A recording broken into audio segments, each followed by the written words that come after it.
Hi guys, welcome back to a brand new Reddit reactions video. Hello girls, what is the tea? What is the Darjeeling? Hopefully you are all doing wonderful. Hi everyone, hello. So yes, I'm trying to actually bring this series back a little bit more and not just sort of like once a month thing, because I really enjoy doing this Reddit reaction stuff. And like Reddit is like the biggest rabbit hole of content, and the stuff you can find on there is insane. So I asked on Twitter a couple days ago, what ones should I look through? What some Reddits should I search into? And you guys sent me so many in the drones, but if you want to request any more Reddits for me to react to, like subreddits to go through, please leave them in the comment section below and I might check them out. However, today we are going to be doing terrifying facts to keep you awake at night. Ooh, send the chills down your spine, girl. But anyway, guys, make sure you hit the like button, subscribe if you know, hit the notification bell, and let's not beat around the bush and get straight on to these freaky facts, girls. A young couple, Tom and Aline Lonergan from Louisiana, went on vacation to Australia. They booked to go scuba diving in a coral sea with a group of people. Tom and Eileen were mistakenly left behind in the ocean. Before someone noticed the pair were missing, it was already too late. They were never seen again. I hope that company went under. Oh my God. Can you imagine? Like, can you just imagine? Like, you and your wife are in the ocean. You are scuba diving under, so you can't really see. Like, you don't know. You know, when you're underwater, it can be a little bit kind of dysphoric, not dysphoric. You know, confusing because you don't know exactly where you are. And then when you surface, you look around, and your entire group has just left you. The boat is gone. You were in the middle of the ocean. They must have been really far away from shore. Like, you look around you, and there's no one there, and it's just emptiness, just water. Like, oh my God. So one of my biggest fears, people don't know, one of my biggest fears is like ocean, the open water. You can't see the floor, it's so deep or whatever, and you don't know what's down there, and you look around you and all it is just ocean. That's one of my biggest fears. Even just saying that then sent shivers down my spine. The idea of this is absolutely terrifying. Just for 2 seconds, think what they must have felt like.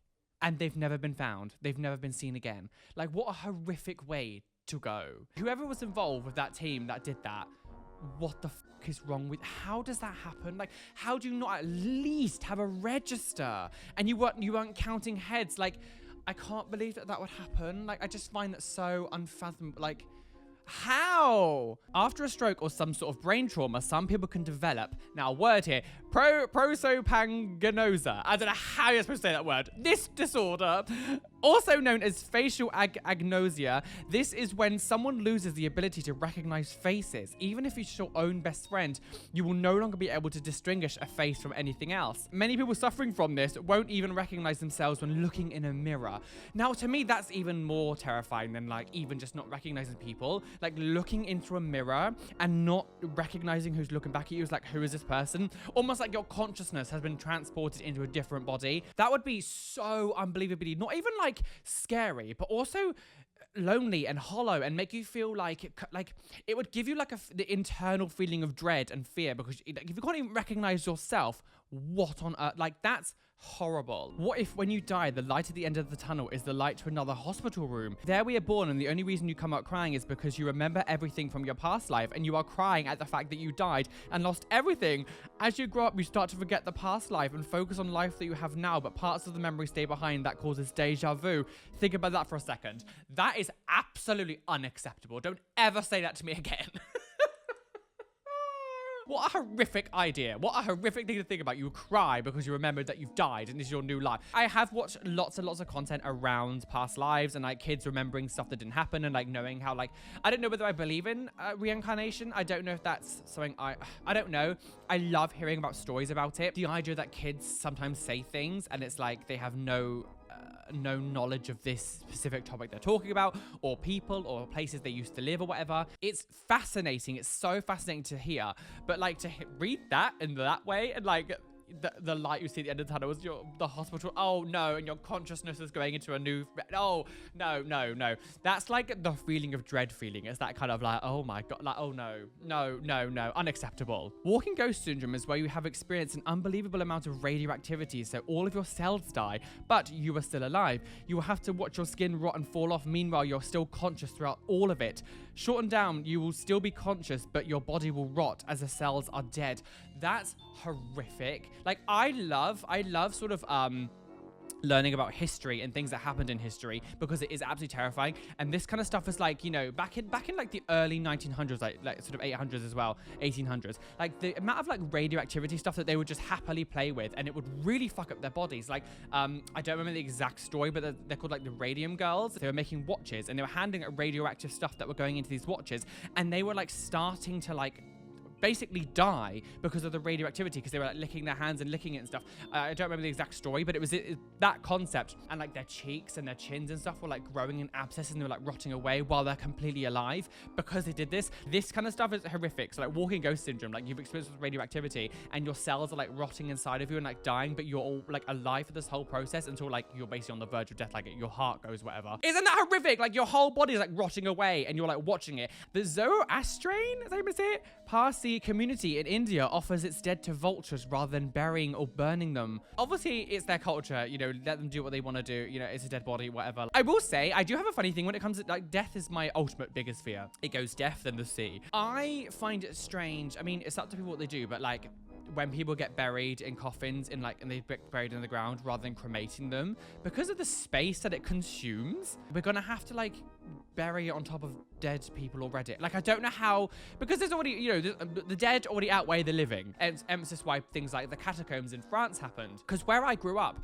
some of the gravestones and the huge plots of land that they have are from like the early 1800s. So I think there was some from like 1700s as well. I lived in like a really old place where the church and graveyard was so old, and it's still there, and that's their spot. And I'm like, we're going to run out of space. I'm sure there probably is. We've already run out of space. I don't know. Hey, claustrophobic people, you are actually a brain trapped inside many layers of bone, flesh, and skin, forever trapped in a human prison. Have fun sleeping tonight. Shut up. Stop it. This is awful. It's actually, I feel like sometimes humans forget that we are actually a skeleton. Like when you see pictures of skeletons, I think it's so easy to forget that is inside us. Like, this is literally what we look like. That is what we look like, and we just have some flesh and stuff over the top of it. Our teeth are the only part of our skeleton that's like visible. Like, oh, horrific.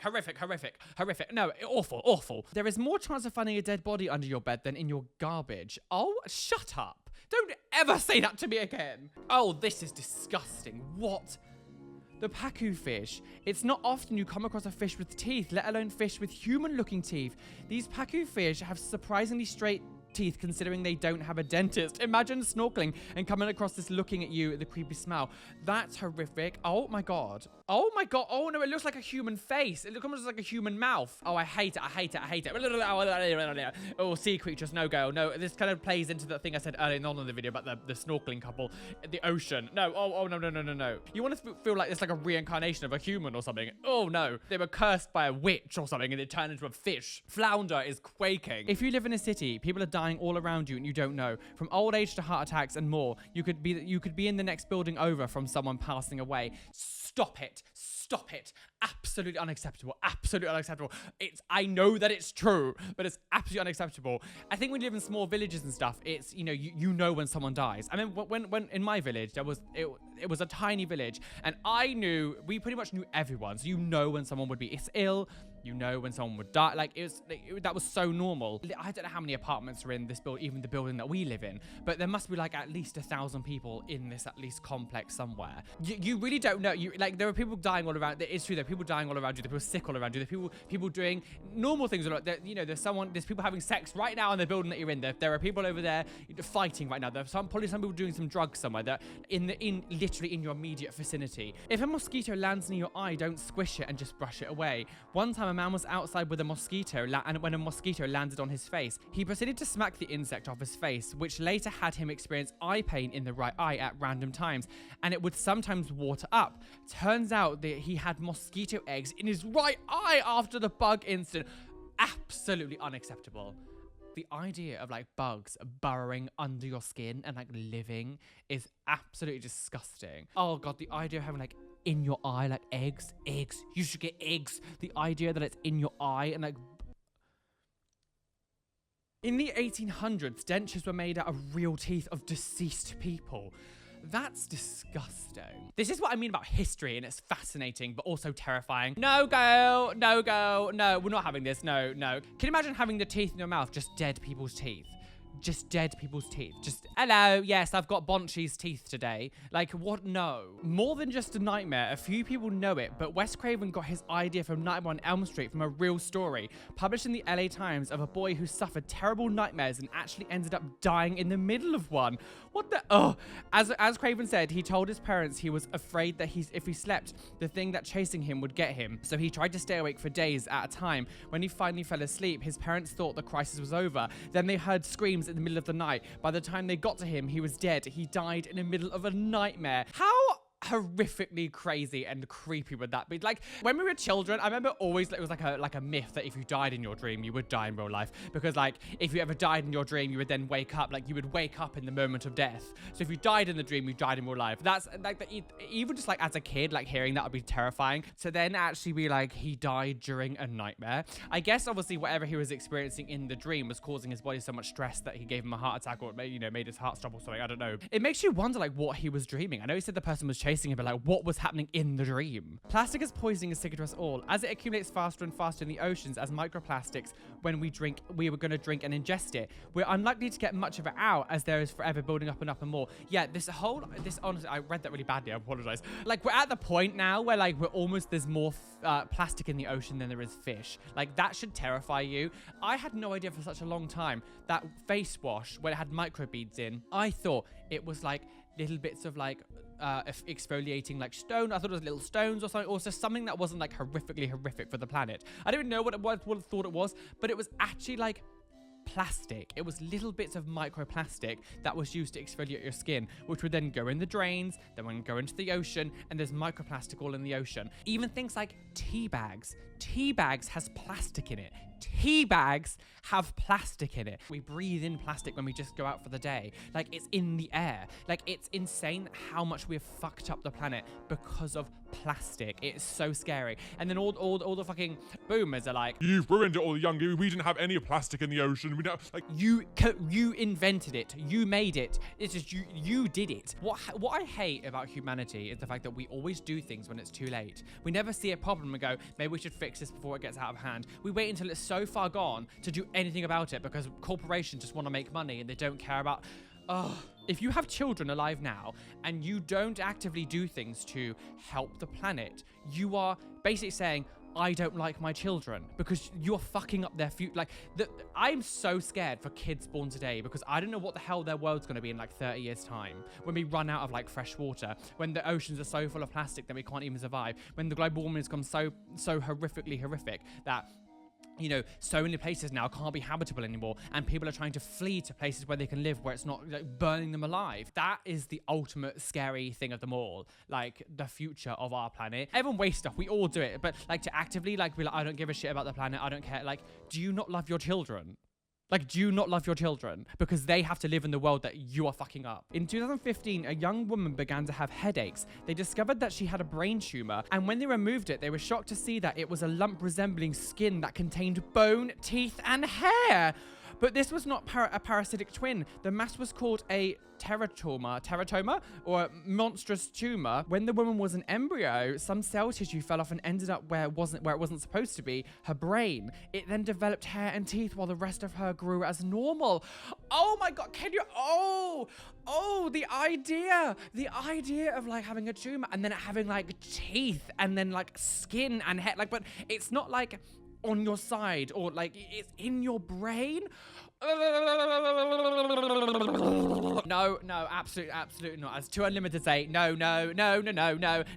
it's the gout. Having teeth growing in your brain. Just a random one I came across recently. There's over 200 dead bodies on the top of Mount Everest. Since retrieving them is such a risk, they serve as markers for other hikers. So I've heard, I actually just had a massive chill go down my spine. The fact that they die on the way, like before they even make the top, like if you are a rescuer, you're not going to go up there and try to like bring their body down for the family, because you are basically putting your life at risk just to do that. So they don't. So to think that you would, if you were someone who wants to go, I want to scale Mount Everest, like be prepared to see a dead body, because there is a chance that you will see a frozen corpse like on the way. Well guys, I really am well and truly aboard the trigger train. Choo choo, speed down the railway, about to crash over a cliff and plunge to my death. Bad bitch, and fall into a sea of plastic. Oh my god, this was a lot. When I like sort of was looking through this kind of stuff, I was like, oh, nothing in here will be too not creepy. I have such a feeling of dread inside me right now.